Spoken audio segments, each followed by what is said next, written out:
I want union.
Hi guys, we're about to start. Thank you so much for coming. I love you.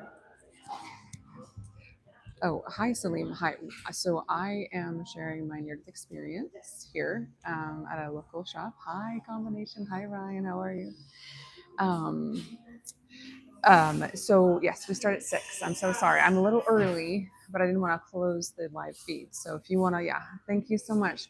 Thank you for being here. I love you so much. Again, I'm so sorry I started this early. Yeah, I. Sorry, is that going to be okay here? Is that okay? Okay, I hate to. Can I? Would it be awful to move it over? Maybe so they have like a walking room. Maybe. I feel like okay, good, good. Yeah, I just don't want people to be uncomfortable, and I don't want that to be in the way. Hi guys, I love you. We're live streaming. We're live streaming, guys. Just hi. This is so fun. Okay. I think it'll be okay there. Okay, good. It doesn't matter to me. I don't. You're perfect. I just. Okay. Yay. Do we have any tape, my friend? Is that okay? Some tape. Okay.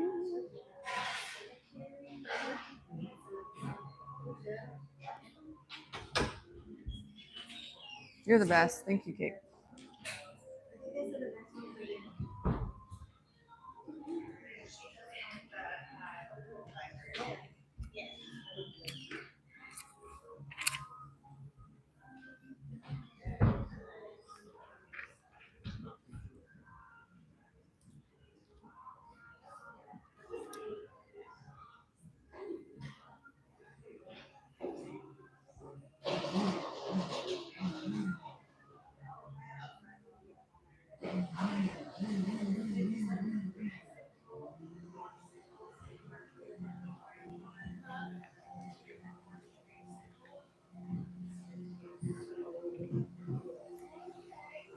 Tell me again how much time I have.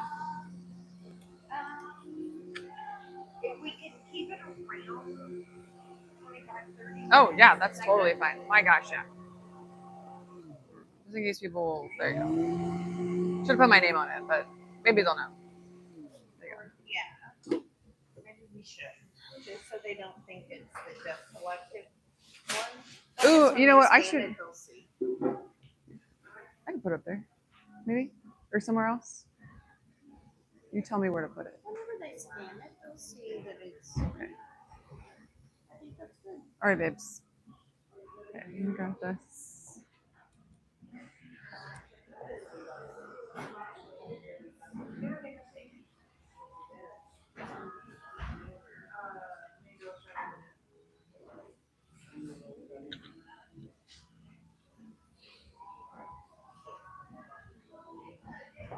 Hi guys, I'm sharing my story. I'm glad you're here. I love you so much.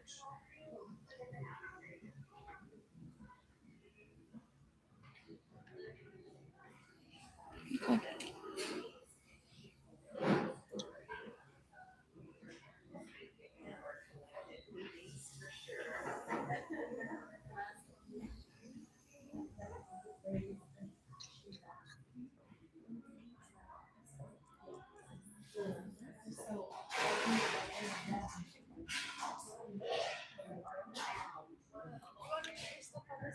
You're perfect. You say right there. You're perfect. It's whatever. I'll work around it.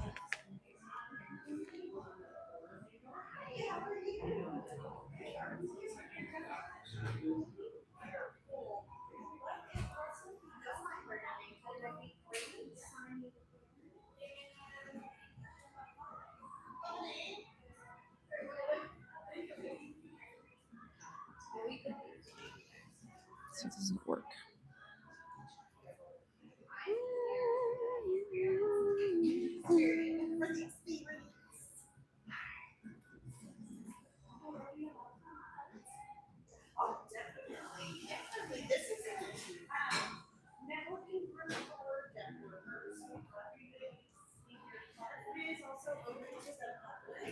So there are people that are not deaf workers that are just here for our favor.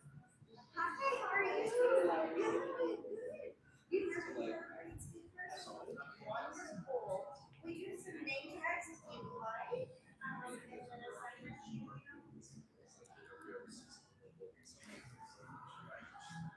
Would it be offensive if I borrowed this to lean my book on the table? Cool.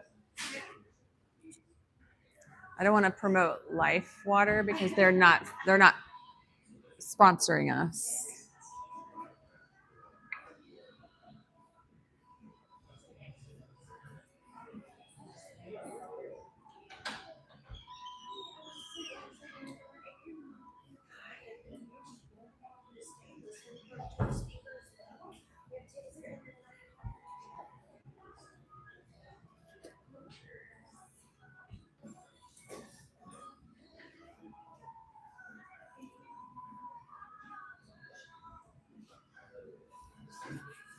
Maybe that should be closer.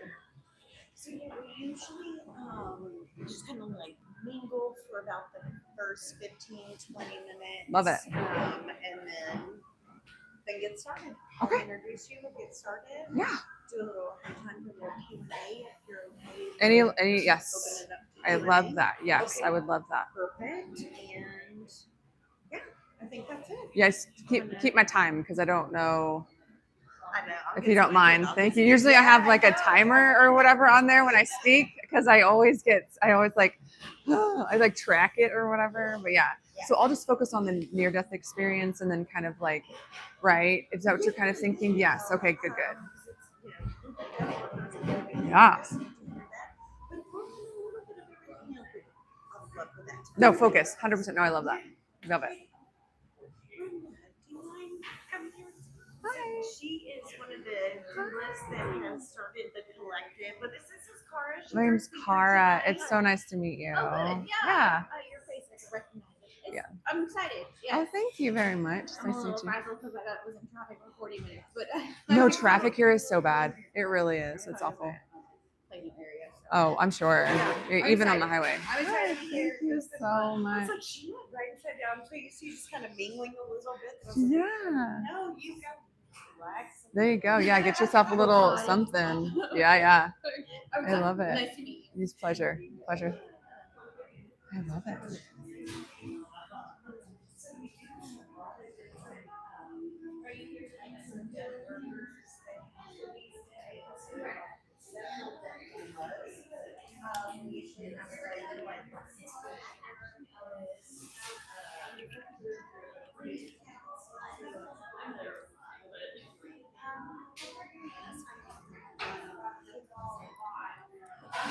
Hi guys, how are you? I'm about to speak about my near-death experience. I'm glad you're here. Sorry, I won't be able to like um, be as like with you, but we're apparently starting a little bit later, and I'm so sorry. I didn't know that, so I wouldn't have like started my live feeds if that was the case.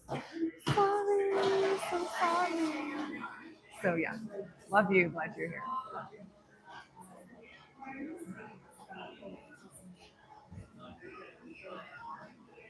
But yeah, enjoy. This is gonna be fun. I'm so excited. You guys are great. Oh, thank you, Thomas. Thank you so much. I love you guys so much. Thank you so much for being here. I know I'm so sorry for the wait. It's I didn't know. We like mingle for the first like, you know, 20 minutes. But that's okay. I love you too. Thank you so much. Hi Ryan, how are you? Hey Scott. Oh, you're so, oh, it's okay, Scott. I'm so glad you're here. Thank you so much for being here. Like I said, I'm so sorry it's going to start a little bit later, but when it does, I promise. Yeah. Thank you guys. Love you.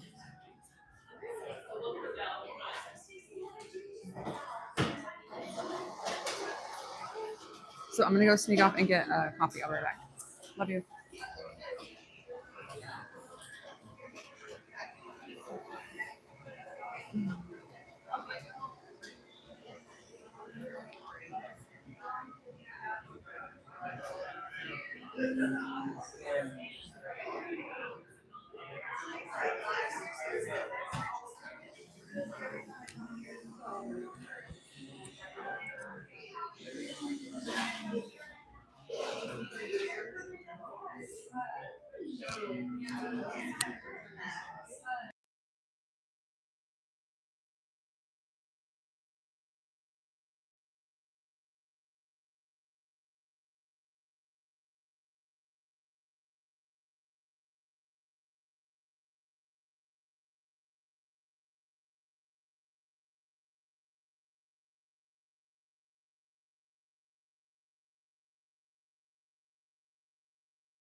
All right, y'all, we're about to start. I love you so much. Thank you for coming.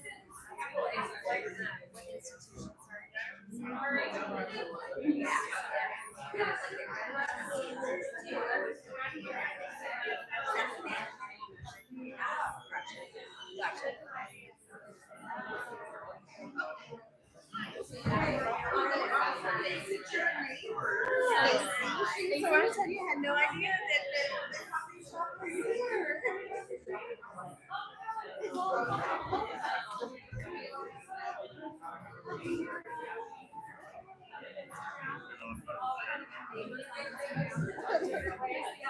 Who you may know and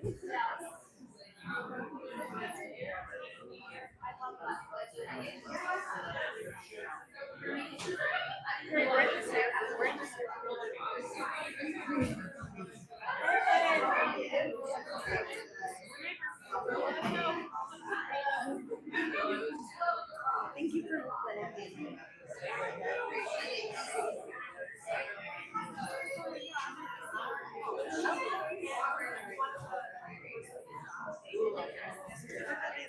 Sat down. 2 minutes. Nobody's really mingling. Yeah, Just get started. that sounds good to me. I love it. Let's do it. Yeah.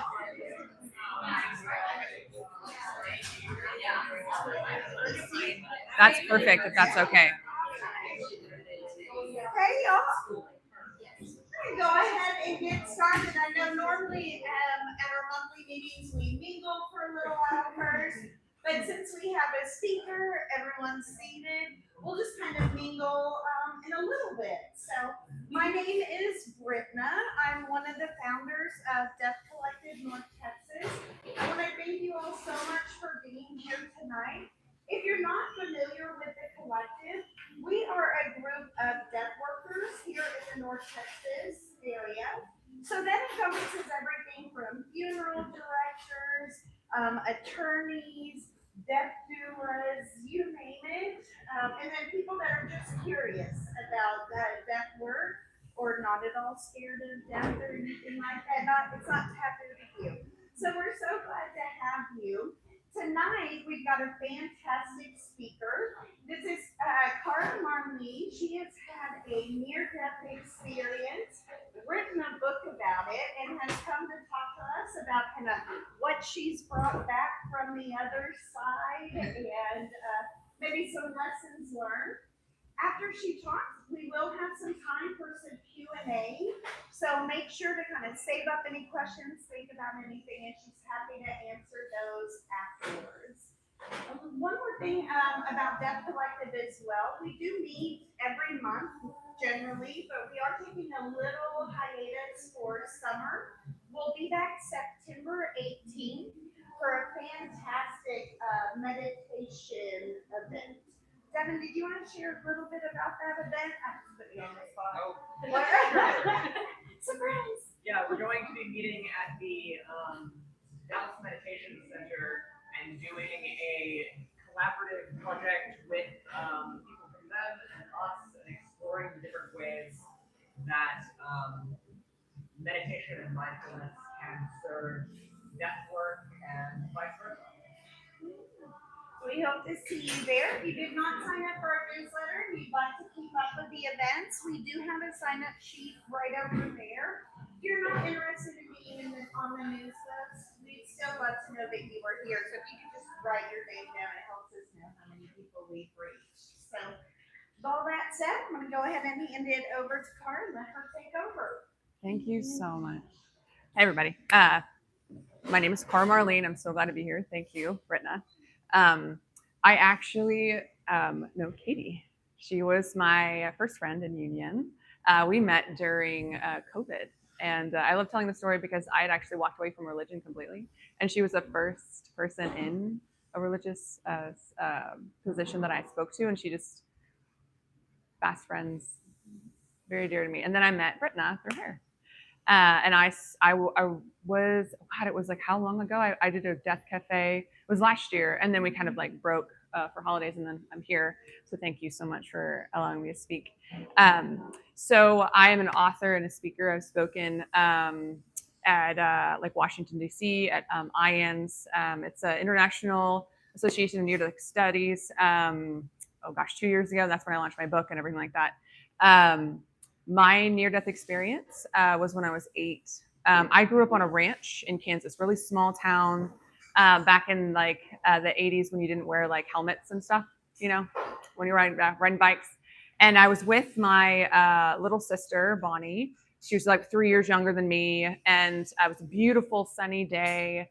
And we were out, you know, playing around. It was just about lunchtime. And so the 2 sisters that were older that had to clean the house, they were really mad. They came out and like yelled at us to go back inside. And of course I didn't want to. And so I took one more run with my bike. See, our down to my dad's shop. Our house was on top of a hill, and there was a barn with a like a garage connected to it. Right, it had a door, like a garage door, and things like that. My father owned a construction company. That was like the tool shed, was what we call the tool shed. And in that, there's a it's kind of like a water lip is what they call it, and it keeps the water from coming into the shop. It kind of like directs it away. And there was a huge like a gouge in it. And in my head, my 8-year-old head, I was like, that's a ramp. I'm gonna go ahead and I'm gonna ramp that just to show my sisters what I'm about. And so from the top of that hill, I took off down. And ironically enough, my little sister, who was like 5, she was like, don't do it. And I was like, oh. And so I went, yeah. I went down the hill as fast as I could, and I hit that bump, and my bike stopped, and I went head over heels over the handlebars. And that moment, like when I lifted off the seat, literally everything changed.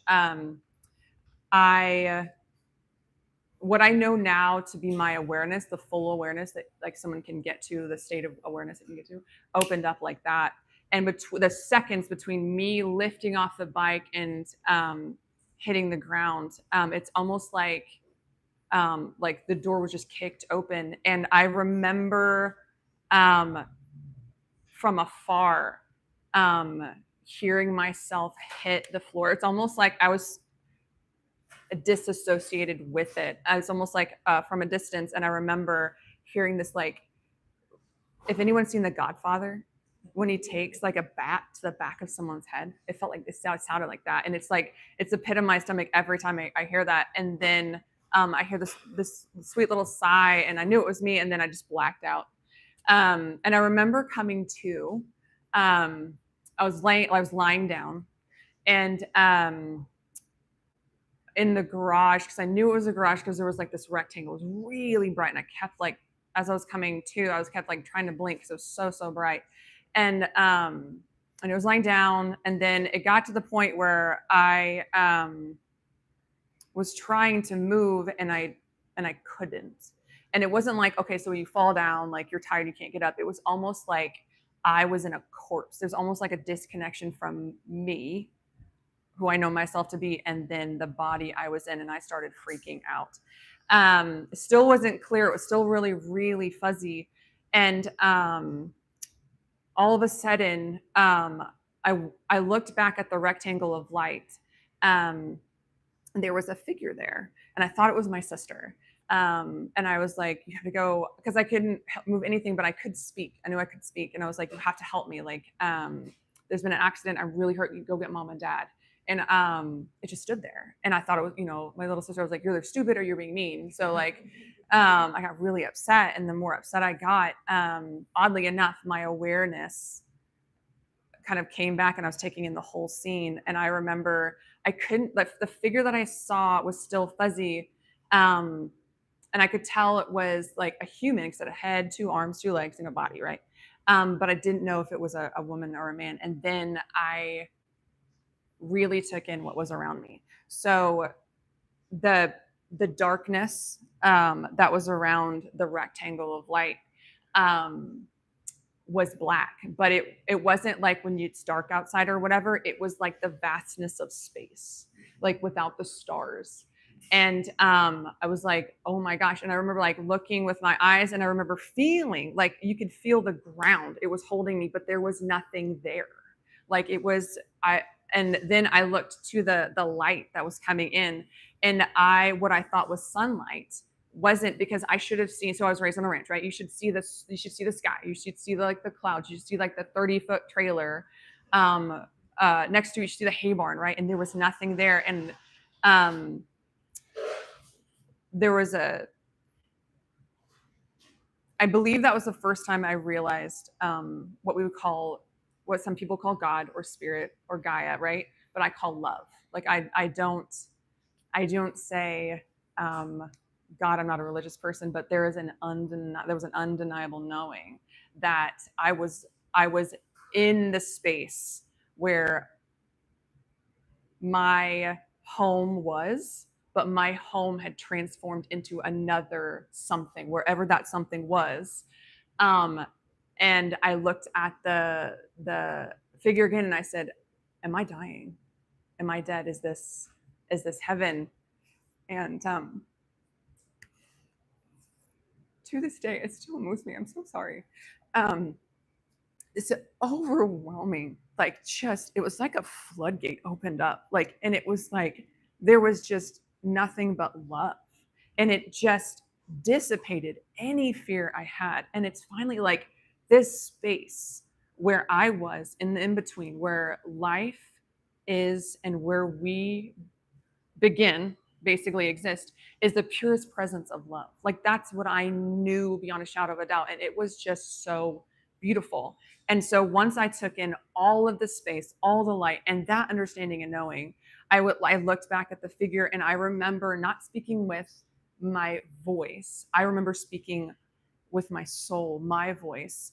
And because it asked me, it's like, are you ready? And I kind of did, like, I was 8 years old. Like, I did like a life, you know, they say what I call a life review or whatever. I was like, yeah, my dog's good, my family's okay, like, whatever.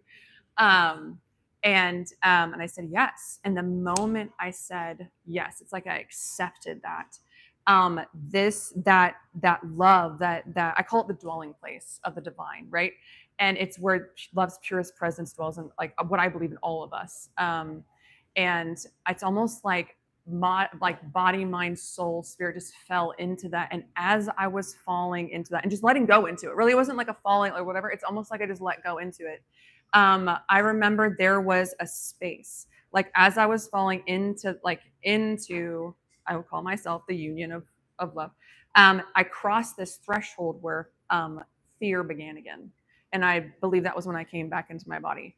And I woke up 3 hours later on a couch.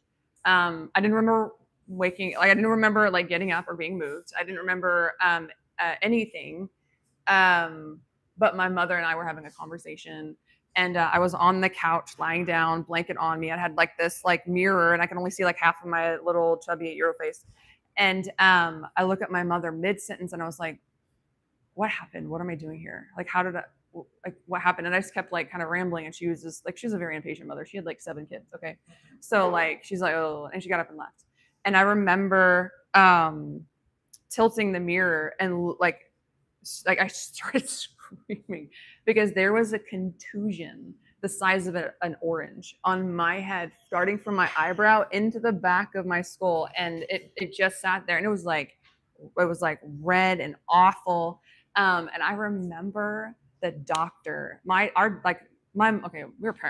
mother's basically a pioneer woman, like the real one. Like, she had 8 children naturally. She's like this big. And he has never yelled at her, ever, not ever. Like, we were raised on a ranch. Like, you could, like, my brother almost cut his finger off. Like, my uncle like fell off, and he was like, his scale was happening. And he yelled at her. He was like, "Why did you not bring her in sooner? Like, she is lucky she's alive." Like, I remember he had like remove me out of the room, and he was screaming at my mom and and that, like, when I came back, that was even at 8 years old, like, my life was, I was just different. I lived differently, like, from everyone I ever knew. And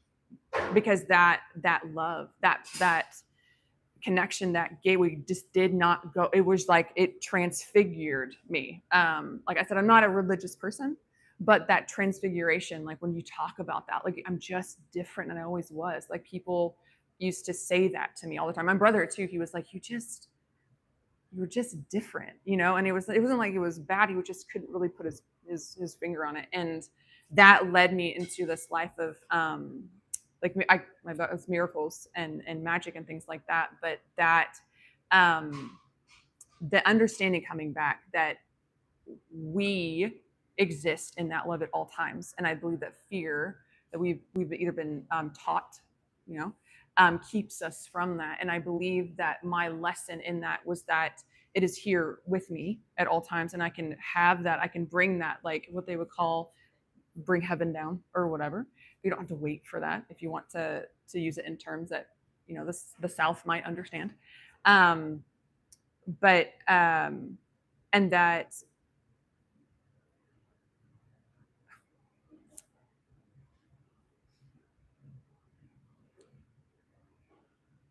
it's the one thing that unites us, all of us, no matter who you are, no matter where you're from. And I don't know if you've heard of Louise Hay, but Louise Hay is probably one of the greatest teachers, other than for me anyway. There's a few other ones, but she taught like self-love. But her basis was that love, and not like the peace love, but like love itself can cure anything. I think she like world war and like hunger and things like that. It's like the one thing, because it's the one thing that unites everyone, every single person. So and even at 8 years old, I mean, it's undeniable for me anyway. So and there's that's my new I would like to ask, because I believe I remember reading that there was also breast cancer diagnosis or cancer diagnosis, and how Yeah.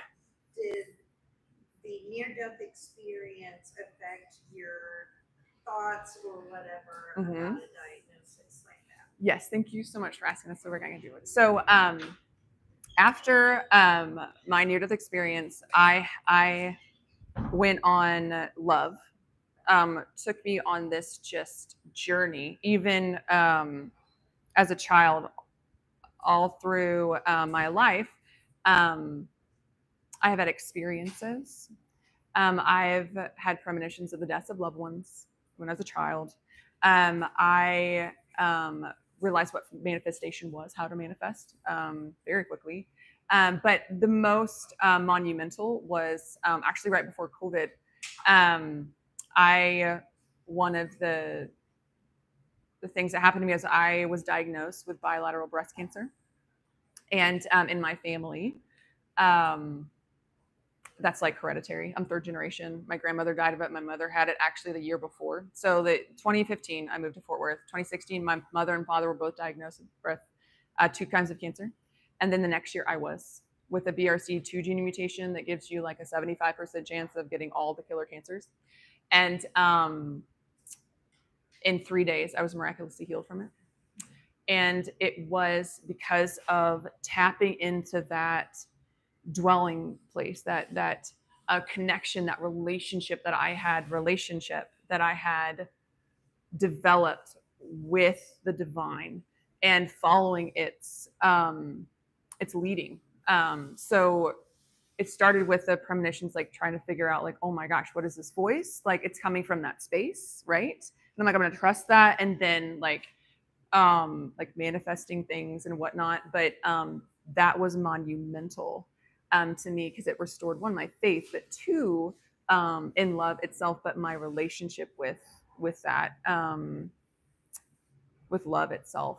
And so, I mean, if you have questions about that, I can also obviously answer that. But that is one of the most powerful things, because I believe that we already all know the answers to every question we ever have, because we have that within us. Like, we have the divine, we have love. We can ask those questions. We can get answers from that. We can tap into meditation, or just like journaling or whatnot. Just if I which I've followed that. Like I said, I call them fingerprints, but the voice, the leading, the just the love that's inside. Like, I believe that anything is possible. I believe that my story, and some other people's stories, especially near the experiencers, or to challenge what the world says is possible, and to open up so many so many doors, so many things. But I realized that I'm a healer, a self healer, and I believe everyone has that capability inside of them, no matter what they're facing. So thank you for asking. Mhm. Okay, then I have another. Okay. Are there, and this is probably get this all the time, and still don't know how to answer it, but I'm gonna ask it anyways. Are there words to describe that kind of disembodied moment of like your soul being outside of the body, other than just disembodied? Are there? See, Does that make sense? no, it's so funny. So I didn't actually have an out of body experience. I believe from my studies and things like that that I've other near death experiencers and things. It's like I was mid trans, like I was like transition into like what death would be, right? And so it's almost like my soul got caught where my body and my soul is, and it's almost like it was like just letting go and it was about to kind of go. So I have a friend I was speaking to Jennifer and Spencer about. He had an out of body experience, like a near death experience out of the body, right? He had surgery. When he came back in, he could like tell what the surgeons were doing, what they were saying, and things like that. But mine was, I believe, I was caught mid transition, and I between my soul just kind of transferring in to the divine. So I believe that the near death experiences are different for everyone because they're to speak to everyone differently. That's why you have so many, like sometimes you have like people who have near death experiences out of the body or minor transition, or you have people who have like angelic experiences, or they see their family, or they have in their life reviews they speak to like what people would call their guides, right? Yeah, for sure. And so it's like going home. It's like it's where everything seems right. It's like where I belong. And there's a word for it. It's like since I don't have an out of body experience, because some people have like they're like you're float like some of my friends are like, oh, it's like you're floating or you're like in space or whatever. But mine was it was a safe space for me to transitioning, but it was just like it felt like home. It felt like where I should have been always or should be always, you know? So death to me, like when I don't fear death. Like I don't like have that fear of death, and I don't freaks people out to talk about it, but I just don't like because I know I've experienced it. I know what the transition is like. It's peaceful. It is the most peaceful, beautiful experience, and it is like going to a place that's better. And I am so grateful I had that as a child because I lived a different life. I've had different experiences, right? But that's the one thing that kind of sets me a little bit apart from most people, other than having a childhood near experience, which was much more concentrated, a bit more not pure, but you know what I'm saying. They didn't have other experiences. I just experienced the purest form of love, like love's perfect presence. And I'm kind of going on. I'm so sorry, but it's really It's like trying to explain the unexplainable, and trying like writing my book. I was like, how am I supposed to talk like this? No one's ever experienced it before. So thank you for asking. Okay, and then one more. Sorry, guys. So the figure Oh yeah. that you saw, did you feel like that was your spirit guide or whatever, or did you ever determine kind of what that little fuzzy figure? That is so funny. Like I when I first told the story and was like sharing it and things like that, I just kind of skipped over that because I was just like, oh well, no. The reason I say that I don't believe it was a spirit guide is because it felt so similar to me that I didn't necessarily even disconnect, because you know what I'm saying, like I did like yeah, at first I thought it was my sister, but like once I realized where I was and what was happening, it's almost like it became part of me. So maybe that's what spirit guides feel like, but I didn't see like a face, or I didn't see like a sex or anything like that. It was almost like I was talking to myself in or love itself. Like that's, and I can't really separate myself from love, honestly, because I've tried. I've tried. Because once I realized that what, in my personal opinion, in my own spiritual practice, um, what people would call God is in part of me, inseparable from me. It is the power that uh, created, its love itself, right? Because I believe, I'm changing again. I'm so sorry. But I believe that love didn't just create everything, it is made from it. I believe that love is at its very core of everything that, like, you see, like, from this cosmos to like emotions and like energy. I believe it is the core foundation of that. And so that figure that I was speaking to, since it was faceless, nameless, it didn't have a shape like an angel, I didn't go to heaven. um, I I can only describe it as the form love took to speak to me. So perhaps you call it a guide, maybe. Yeah, yeah, yeah. Oh, hi. Speaking, I know it's. Um, so you said everyone said you could change. How did you feel you changed after that? How did you approach life? I mean, you were 8. Yeah. So, how do you feel you changed, or did you feel? Oh no, yeah. I was different to the point where there was no going back. Like I just admitted that, like, love. Like it was almost like this little girl is just like a glowing ball of love. Like that's what my brother said. He was like, "You're just a glowing ball of love wherever you went." And I was like, "Okay." And I was still um and it was beautiful. Like my connection with everything. It was like everything came alive. It was like I had a connection with like nature, very connected with nature. I loved going outside because um, it felt like that was the place my soul fit. It was almost like the expanse that I experienced, like that love's dwelling place. It was so far outside of this human form that it's like it was almost like that sky, that open sky in Kansas and the prairies and the plains. Like it was only the one place that it fit, because like everything was magic, like the sunlight and the like nature itself. And it was like I saw love in everything. Like I wanted to connect with everyone. Like I was running around, I was like, "You want to be my friend?" Like, and I wanted to connect with my family, but unfortunately, like it was very difficult for me. It almost, I became an outcast, and I explained this in my book, and uh, that growing up in an unsupportive, toxic home, in that kind of situation, created even more um, uh, difficulty, because they didn't want the sunlight. They just kind of wanted to exist in where they were, and I was always that one trying to love, trying to share, and I couldn't share my story. My parents were not supportive of that. They actually tried to commit me, um, and one of those like Hotel Californias where you check and don't check out as a kid. Yeah. And so and then of course, like when I could say a small town in Kansas, like micro town, like a village, like 500 people, including pets. And so like there was no room for something different and something lovely, like this little girl that just wants to be everyone's friend.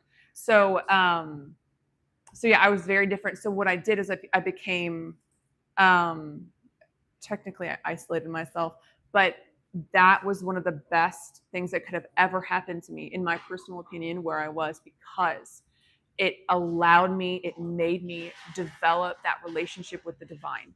It forced me to need that within. And the more I needed it, the more I developed it. And I believe that's why I had such even to this day, like such a strong relationship with the divine, like that connection with love, right? And so I really appreciate you asking that, because not a lot of people do. I really love that. And I just like to bring awareness that, because like you hear of like near-death experiences and things like that. A lot of adults have them, but a lot of times children are passed. They just kind of pass it off as fictitious or something like a dream or like, you know what I'm saying, like imagination, which I understand, like that's, you know, but maybe we could maybe support that a little bit more, in my personal opinion. So thank you for asking. Yeah. Do you have, did you have first? I'm so sorry. Go ahead. Well, my mom was curious. Yeah. Yeah. Like when, yeah, Got it. I'm full respect. Okay. But when you, so, you know, when you describe, you know, kind of being in that transition period and it's just like an overwhelming feeling of love, like both like it sounds like emanating from you and like surrounding you. Yeah. Like when you found yourself back in like, you know, the like mortal world, like like the land of the living and stuff like that. You know, what was the emotion there? Like, was there any like disappointment? Was there like a feeling of homesickness, like from a place where you felt like, you know, like I'm fully loved, like there's just nothing but love around me. To then go into this environment that is maybe not so accepting or not so loving. Yes, thank you for asking. That's such a beautiful question. So that didn't come till later because it was beyond my comprehension how other people could not see what I was seeing or feel what I was feeling because I was so young. Like I didn't know that, you know, like sadness and fear and things like that can be so ingrained or just very deeply embedded in the center of gravity of someone's life that they would just not see like what it is. And I mean, I did experience love's presence. Like it was just it's once you experience, you can't go back. Like you know what I'm saying? Like once you've seen, you cannot unsee. And that didn't come till later because it's almost like I would not give up on loving people because I was like, there's so much in me. They just need to see it. Like they that's why I tried so hard to love my parents, and then I became like in my sisters and people around me. I became the scapegoat because I just refused to not love people because I just could not in my head understand how people could not love like I knew love. And so there was a transition in my life where I got really upset and really sad, and Katie kind of helped me work through that. Where I was like, okay, well then I don't belong here. I shouldn't be here. Like there's I should be somewhere else. I should be home. And that also was just like the trauma at home, right? It was a blessing because facing that if this is a trigger for anyone, I'm so sorry. But like the suicide, like there's a very strong suicidal kind of like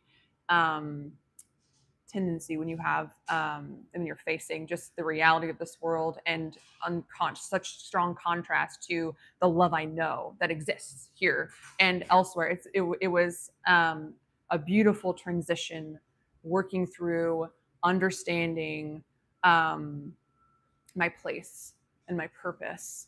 And it just went back to that relationship with the divine and living my life and following that and finding joy and contentment and that center of gravity of that connection no matter what. And again, I faced that so young. I believe that like the healing of the breast cancer and everything else that came with it was pinnacle to that happening. So does that answer your question? Okay, thank you. Yeah, Leo. You said that the figure that you saw asked you to ready. Yeah. Do you have any information of what might have happened if you said no? Oh. No, because I don't think that would have crossed my mind. Like it was just so beautiful. Like I didn't care what happened. Like you know what I'm saying? It was almost like no matter. It's almost like it was a trust thing, right? It wasn't a test. It was just like okay, whatever this is, I'll follow it wherever it leads me. And so, can you ask it one more time? That question one more time. Do you have any information of what would happen if you said No, I don't even think. Would I have any inclination of what would happen if I said no? No, because I just don't think I just don't think it was a possibility because the love was so present. Like it was so overwhelming. Like in that space, there was no fear. I wouldn't even have doubted it. Like, you know what I'm saying? There was almost like any fear-based thought or emotion, fear, worry, shame, guilt, you know, all of those just weren't present. So I guess that's really interesting to think about. It probably would have sent me back anyway. I don't know. Maybe. That'd have been interesting. Who knows? Thank you for asking. Thank you. What can like we do to connect more with love without almost dying, preferably? Yes. Oh my gosh, yes, right? Yeah. I believe wholeheartedly that breath work and meditation is one of the greatest ways to connect with the divine in you. Like it's what I do. Like I go back to that space anytime I mean it's dwelling now, but if I really want to connect or whatnot. So I was in kind of a meditative state when I had cancer, and that is how I got the what you call instructions, I guess, on how to heal my cancer. And so, and it wasn't like I was in a yoga studio or like you know what I'm saying? I just went alone with the divine and had time and was able to, no matter what emotions I was feeling, to hold space, allow whatever because I mean at that time it was like I was terrified. Like it was a lot. Like I was not like, oh, I got healed. No, it was like I'm third generation. The statistics that I'm going to die, it is like this is like for sure. And I will always go back to just allowing space. Like I carve out specific time to connect with the divine. Like you can call it prayer if you want to. You can walk. There's walking meditations. Like you can. Like I love a singing bowl. Whatever, like however love speaks to you. You know what I'm saying? It's like developing that relationship. That's what I love about this. It's like developing a relationship with love inside of you, and however you connect. Because other people have so many ways. Like some people work out weird, but like, sorry if you work out. Sorry, that was rude. Sorry. But yeah, I personally love to meditate and do breath work, but just alone time is enough. You know what I'm saying? And being really honest. Like I remember, I was such a like. I'm so glad I was such an ornery kid, because I remember being so raw and so real with the divine. Like I refused to allow the divine, or what I call God at the time, to I'm sorry, can I slide this over? This stupid thing. TikTok. I'm really sorry. My people are gonna be like, "Where are you? What are you doing? You're not with us." Sorry, I'm so sorry, guys. I'm so sorry. Oh wait, I'm a human. I'm a human being right now. Sorry. I'm a human, guys. I'm a technology. Ask me again. I'm so sorry. I think Getting a relationship with love. I was mid conversation. I'm so sorry, but yes, it's the connection with love, and I would love to know how people do it. I love that because like I love talking to people like one on one about stuff because like some people have stories that you would not believe. Like it is so fun, and it encourages me because I love to see love's fingerprints in other people's lives. So all of those moments, right? Like all the ways that that love like speaks to them, and how their love story. Because I say that my life is love's unrelenting pursuit of me. Like over and over and over again, no matter what I faced, no matter what it was always love coming back to me, proving itself over and over and over again in such a deep, real way. Oh, that's what I was saying. As a little girl, I challenged the divine. I was like, if you're real, and I remember calling it God, but I was speaking to that like love, that dwelling place. I was like, if you're real, you have to make yourself so tangible. I can't deny you. Like, and you have to like love me. And when I mean love me, you need to love me. Like, and I remember being that savage. Like, I was like, you better show up or I'm not gonna believe in you, you know, kind of thing. And it did. It did. My God, it did. It did. So thank you for asking. Yeah. Are you clarifying? Are those types of practices that you were talking about in your book as well as your story, like your practices that you recommend? I think I just kind of like mentioned that I do them. I don't think that I'm actually writing another book. It's more focused on like how I do like my practices or what I've known that really help that. So thank you for asking that. Yeah. Is there another one? I'm sorry.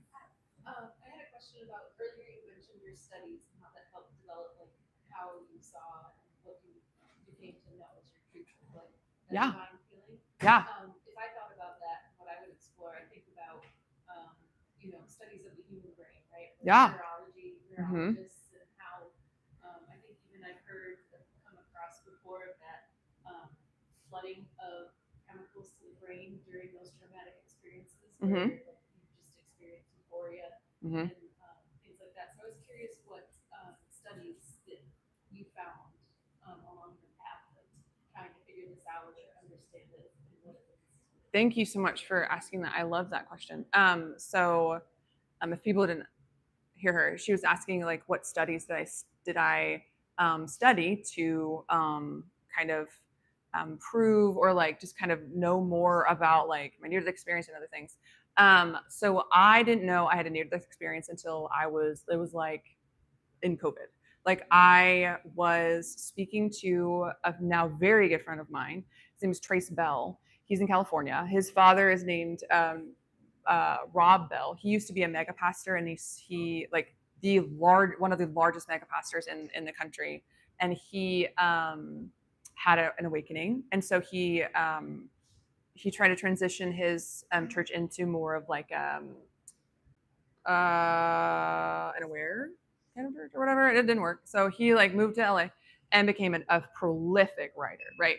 And I found him, and I was in.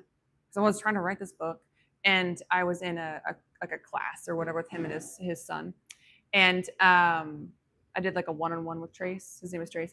He's like the third like Robert. So his grandfather's Robert. He's Robert, and then they call him Trace because he's the third Trace Bell. Yeah, isn't that funny? And I was like, we just like started talking, and he was like, "What?" And so I told him my near-death experience, and he was like, "You do know that's a near-death experience, right?" And I was like, "No, what is that?" And that kind of started the thing. And he started me on like IANS or whatever, but um, it really. Oh, he has Rob Bell, Trace's father, has a book, and I believe it's Drops Like Stars or Love Wins. Love Wins. There you go. And it's phenomenal. Changed my life. And he speaks about like certain things in there. I'll let you guys read it or whatever. But what caught me was well, one like the biblical principles or whatever, and the study of the Hebrewic religion and where they were. But he was speaking about the study of the subatomic realm of atoms called quarks, and like other things like I studied. We'll come to that. Put a pin in that. Well, I studied like psychosis, like psychology, right, of a near-death experience, and like what it can do. And then in the dying stage, when you do get flooded with euphoric, that's why like a lot of times people just like kind of peacefully slide out, of death or whatnot. And even past that point of death, when people are dead on the table for 20 minutes or like whatever, uh, there was a woman, she was a doctor. There was actually a documentary where she was on a canoeing trip or kayak trip, and she was underwater for like 20 minutes. She was like a body recovery situation. She came back. It was crazy. But what the study that like really changed everything was there are two scientists, probably in Sweden, Switzerland, somewhere over there. It starts with an S. They talked to very rich people into letting them fund a study of quarks, which is if you take an atom, which is supposed to be the smallest thing, and you like break it apart. And they wanted to make new ones. And I'm like, that's interesting. So they like they literally dug into the ground miles, and then they dug together miles, and they had the most powerful lasers ever made, because that's fun.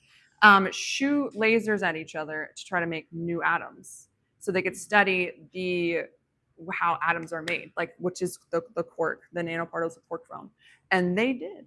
And these scientists like studied it for like years and years and years. And there's an interview, and I can't remember where it was, but these scientists are not religious. They do not believe in God or anything like that. And they got down to the thick of it in the interview. And one of them was like, well, one of the interviewers like looked at the scientists, and they're like, what's the one thing of this study that you find is the heart of it? Like, what's the heart of the study? Like, what did you learn, whatever? And he said that in studying this, like the smallest like particles that like are only exist like within like a smallest amount of a second, like a nanosecond of a second, that make everything you see that are it's just chaotic, right? He said that there is a space where science ends and spirituality begins, and that's where life happens. And when I read that, like I was like, that's where I was. Like that's like that sliver of space where where the spirit realm is and where life begins. That's where I was.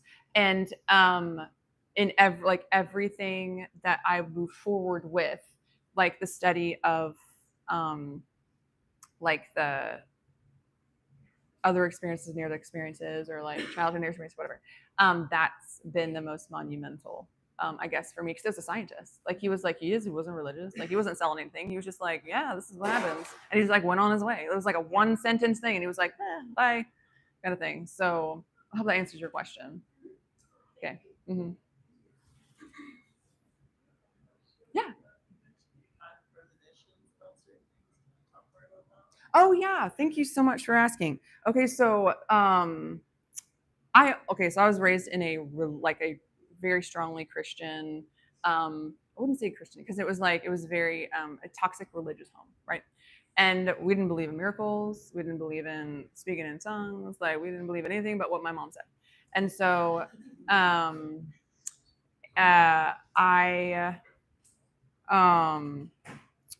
it was maybe a year after the near-death experience, and I was in the barn, and I again was very close to nature, and I was in the hayloft like looking for kittens because I knew that they were there somewhere. They'd just been born. I was like, hey, what's going on? And I was always there like when the birth of like the babies, like the cattle and things like that. And so I came down, and Dad and the vet were like sitting there, like, you know, fellas do, like at the end of the day, they're talking about whatever. And there was a cow and a calf on the ground, and something drew me to her. If anyone has ever had tunnel vision but with sound, has anyone ever had that happen to you? It was like the sounds coming for her were like drawing me in, and it was like something inside of me drew me to her. And I went to the edge, and I was looking at her, and I was like it was almost like I couldn't really figure out why I was there until all of a sudden I was like, oh my God. Like something inside me like literally said, she's not done. Like if you don't help her, like I knew, like if you didn't help her, she was gonna die. Anyway, so we ran down the hallway, and I was like, I almost pulled the vet over. I was like, you're gonna have to help her, like she's gonna die. And they're like, no, like this is what happens like when a mom gives birth. And I was like, no, she is not done. Like I without a shadow of a doubt, I was like, with everything, I still remember the feeling. I'm so sorry, it's kind of overwhelming. I still remember the feeling. I was like, if you do not help her, something's going to happen. Like she's going to die or whatever. So I was so insistent. Like I tried to like crawl into the pen and help her myself. Like I was going to know what to do. But they had to like pull me and put me in my room. And the next day she died with 2 more babies in her. And so I wouldn't necessarily like that was when I say premonition, it was like an understanding and knowing, right? It wasn't a vision, but it was a premonition, knowing something was going to happen. The second one was uh, still grade school. My grandfather had just died. I actually helped him get through his cancer, which brought me and my grandmother very close, like close together, right? And I remember it was Thanksgiving. She came to our house, which is rare because grandma, my father was the first of 10. I'm the seventh of 8, so apparently they procreate where I'm from. So she was there. It was after Thanksgiving. I'd stuffed myself, not just with like food, but like someone had like brought cake donuts, like the cake, chocolate cake donuts. I stole those and I ate all of them, every single one of them. And I was so sick. Oh my God, I was so sick to my stomach. I was like on the couch, I was like, oh, I hate my life. It was so bad. And I remember I was just so sick. I just didn't want to do anything. I was just lay there. And I remember hearing in the background, like people were leaving or whatever. And I remember realizing it was my grandmother. And when I realized it was my grandmother, like everything stopped. It was like sounds were gone, everything was stopped. And then it kind of focused in on that voice again. And it was like, what if this is your grandmother's last Thanksgiving? Or what if you're something like, I can't remember exactly what I said, but it's like, what if this is your grandmother's last day? And I was like, oh my God. And it was so overwhelming. It literally took all my sickness away. I got up, I ran to her, and I threw myself on her. And I was like, grandmother, I love you. I love you so much. And very much like when the cow, right, for sure. I knew that was a voice. I knew where it was coming from. And the next day, my father found her. She'd died in her sleep. The third one was in junior high. It was math class. It was in the morning. I wasn't feeling well again. I remember coming in. There were like long chairs or tables and chairs or whatever, and I came in and like I threw my bag on the floor and I put my head on my hands like this because I didn't feel very well. And kids were like milling in or whatever, and so the science partner came over and sat next to me and was like, hey, are you okay? I was like, no, leave me alone. And the phone rang. And even with my head on my hands and not feeling well, I remember the world stopping. And I was like from here to like where Leo is, like it was like even maybe a little bit farther. And I remember it was so clear. I could hear the receiver click off of the phone and the zip of the cord because they obviously had them. And I remember hearing it like click on her, like my teacher's like fake pearl earrings she always wore, which they were fake, they were not real. And I remember hearing that voice inside. It said, it's Jenny. And I popped my head up and I remember seeing the teacher's face and her, like she was just white and you could tell something was really wrong. And I just waited and I waited and she was like, okay. And she hung up the phone and she said, hey guys, I need you to sit down. I need to tell you something. And she said, I'm so sorry, but this morning on the way to school, Jenny died on a car accident. And if you need to go to the counselor's office, please go. And that was when I was old enough to realize something was it wasn't wrong, but it was different. Like there was something really different and it's almost like it feels wrong. She can't understand it. Like you don't know. And so like I literally couldn't get through that next class because I don't remember the rest of that class at all. And I remember going to the counselor's office, but standing like there was like steps and I could see. So Jenny was a family friend's daughter. Like we grew up with Jenny. Like she was my sister, 2 years older than me, like best friend. Like I knew Jenny like so well. So I was grieving Jenny. But I remember looking at the counselor's office full of her friends and like my sister and things like that. And I was like, I can't tell them this. Like I can't tell them any of this. And then the last one was I was 16. Like junior year of high school. So I was young for my grade. And I was downstairs with my mother on the ranch with my brother-in-law, Terrence. And so I'm the seventh of the 8. My older sisters could be my mother because they're like 20 years older than me. And my sister Gina married a man named Terrence. And he was like the slow-moving, slow-talking cowboy from Wyoming. And I was a rambunctious, little girl. I was short, fat, and ugly with a speech impediment. Like it was so odd. Like I'm not kidding. It was so bad. And so I just had a lot of energy. I was sort of awkward. And he always had the patience. We were always really connected in that way. And so like we were downstairs and mother went upstairs for dinner. And of course, Terrence being a gentleman, he let me go first. And I remember hitting the third step and I went into a full on like vision. Like I was not here anymore. And I don't necessarily remember everything that happened in that space. But all I know is when I came back, I remember knowing Terrence was going to die young. And I was like, oh my God. And I remember just like stopping there, taking it all in. And Terrence like said something funny, like a brother, when he was like, oh, did you miss a step? You know, kind of thing or whatever. And I remember turning around like, and just throwing my arms around. I was like I did my grandmother. I was like, Terrence, I love you. I love you so much. I hope you know that. And it was 5 years later. I was in college. And I remember treasuring every moment that I had with him. But 5 years later, at one of the darkest times in my life, I mean like dark, I was not okay. It was really bad for me. And I know it was love. I can see it. I know it. And it still breaks my heart. But I got a phone call. Terrence died. Like the day, there's a story to it, but like, and Terrence died like literally at 40 my age in a helicopter crash that should never have happened. It was, and so those would be the 4 times I had the premonitions of the death of loved ones or just in general. And like I said, that was when I say that like love's pursuit of me and it proved itself over. Am I over time? Okay, good. Perfect. Yeah, for sure. That would be it. Like that undeniable knowing and understanding and following of that that voice or that understanding. So, sorry. Thank you. Thank you for asking that. For like one more question, if anybody has. Perhaps just where can we find your book and information about you? Yeah, I have a little QR code. There's one up here and on the counter. If you see it, use this little QR code. It goes to like there's a book, there's a website, and then I even have a merch shop. Yeah, it's super fun. So I think Leo, do you mind if Leo? Just one question. Thank you for asking that, by the way. Hi. You mentioned that your parents almost committed you.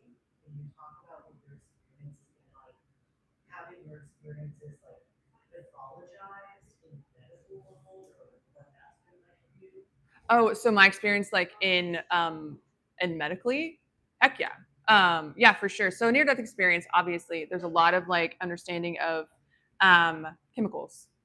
Like a lot of times people are like, oh, well, it was a chemical experience and whatnot, and you just came back. And I'm like, there are experiences. Like there are like my friend Scott Drummond, he has a book, What Dying Taught Me About Living, and he was dead for 20 minutes. Like he was done. Like he was dead. Like there was no coming back kind of thing. And he came back. So that's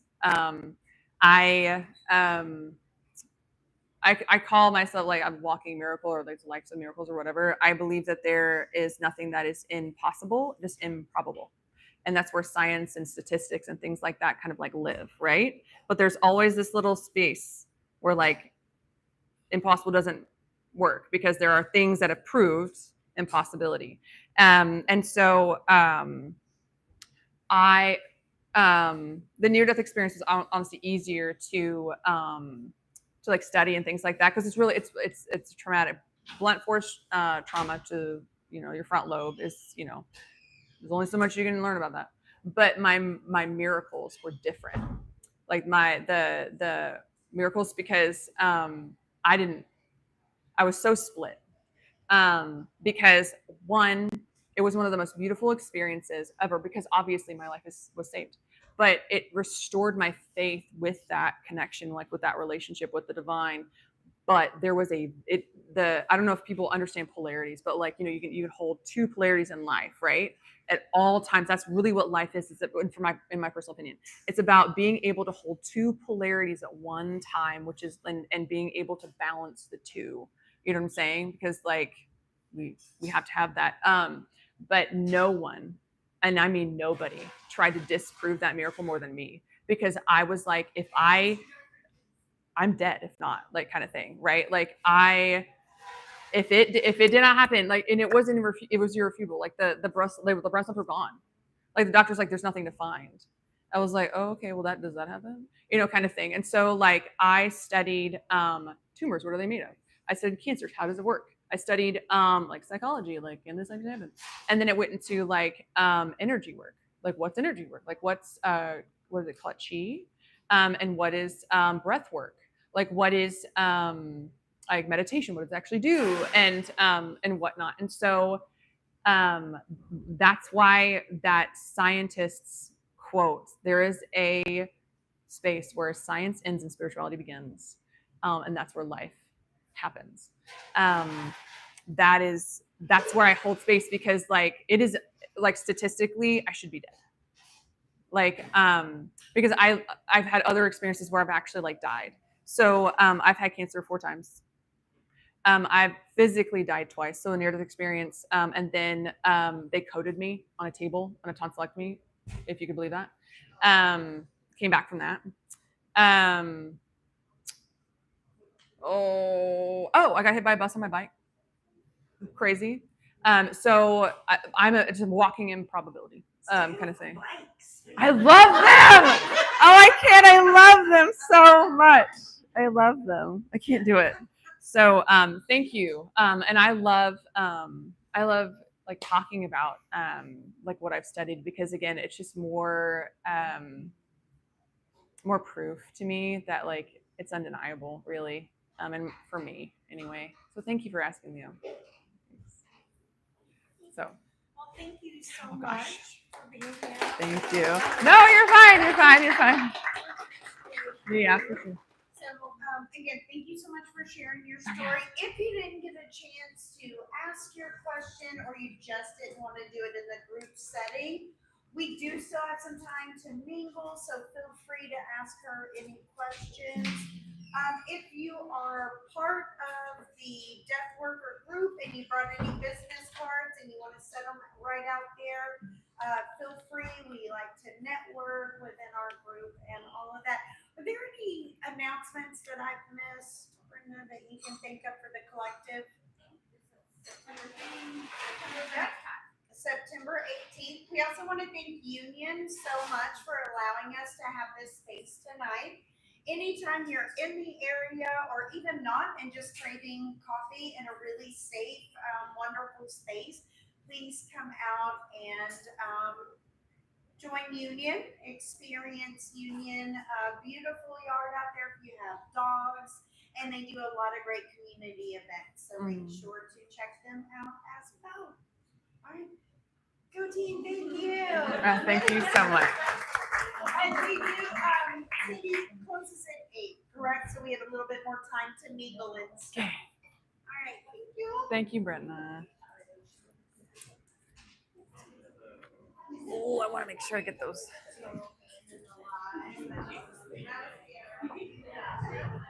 You took these out of here.